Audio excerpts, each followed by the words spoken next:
こんにちは。今回はトビウオを使ったあごだしの作り方をご紹介します。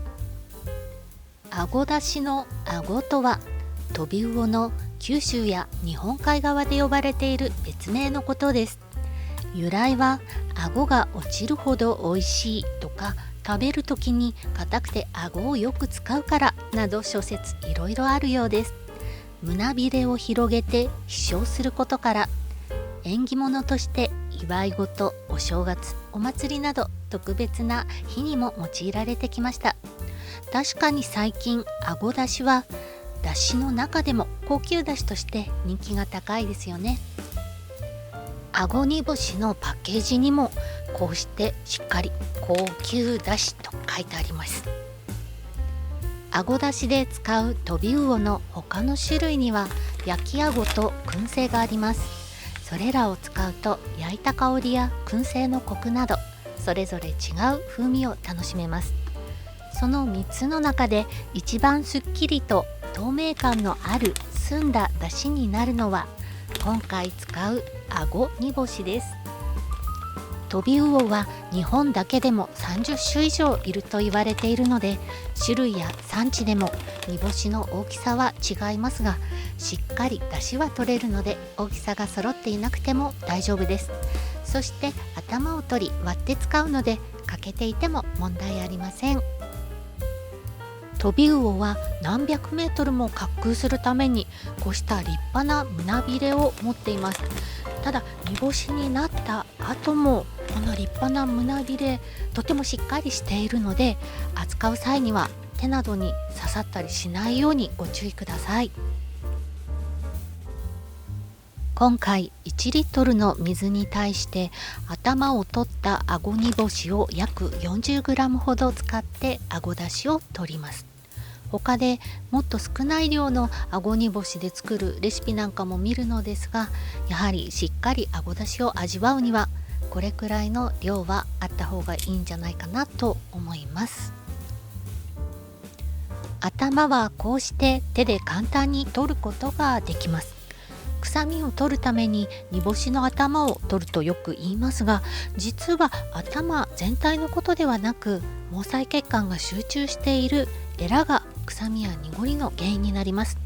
なのでエラを取った後の頭からしっかり出汁が出るので使っても大丈夫なのですが、今回は分かりやすく取り除いておきます。そしてほとんどのあご煮干しは内臓が取り除かれていると思うのですが、身を割って内臓の取り残しがあれば取り除いておいてください。トビウオは頭や内臓を取らなくても臭みが出にくいと言われていますが、取った方がより上品なすっきりとした味わいになります。お好みでいいと思います。そして身の部分は出汁が出やすいように身をこうして割っておきましょう。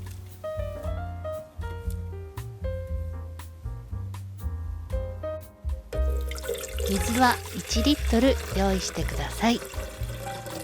この後冷蔵庫でじっくり時間をかけて出汁を取っていくので、蓋付きの容器を用意すると良いでしょう。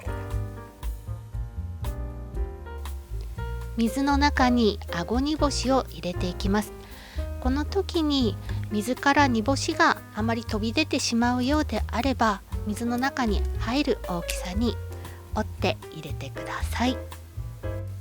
そして水出しの時間と場所についてです。まず小さな煮干しよりもあご煮干しは大きさや厚みがあるので12時間以上水出しした方がきちんと出汁が出ます。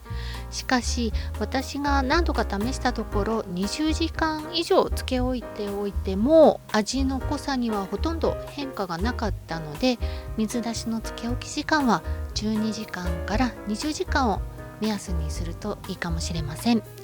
このためつけ置く時間が長いのでずっと常温に置いておくと腐敗や傷みの原因になります。なので冷蔵庫に入れてください。冷蔵庫でじっくり水出しすると甘みを感じられる出汁が出来上がります。冷蔵庫で半日以上つけ置いたらあごだしを厚手のキッチンペーパーでこしていきます。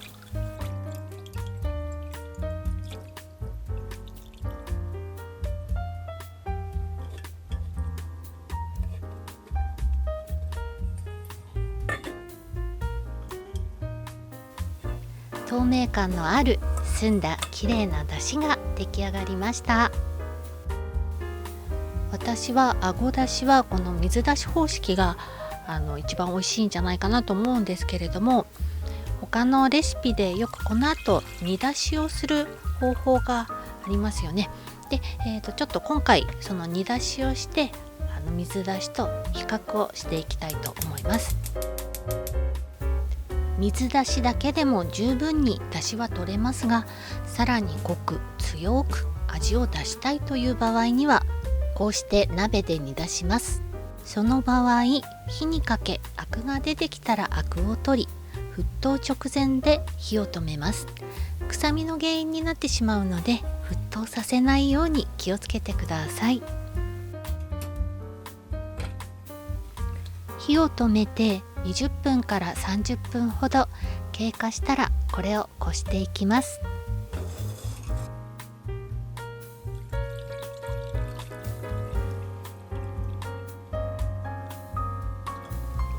火にかけたあご煮干しは柔らかくなって食べることもできるのですが、小骨がかなり多く剥がれた鱗も結構ついているので食べにくいです。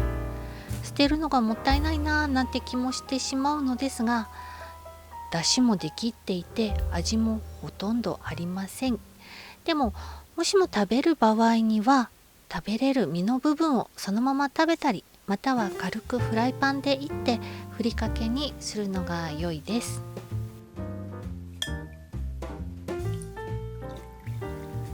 煮出した方の出汁はこんな風な仕上がりになります。